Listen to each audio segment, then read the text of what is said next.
You ask Tiger to solve. This deals with linear equations with one unknown. The final result is x equals 19/4. Let's solve it step by step. Division by 1. A variable's value does not change when it is divided by 1, so we can eliminate it. Group all constants on the right side of the equation. Add 9 to both sides. Simplify the arithmetic.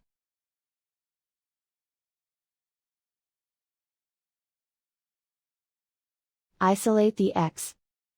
Divide both sides by 4. Simplify the fraction.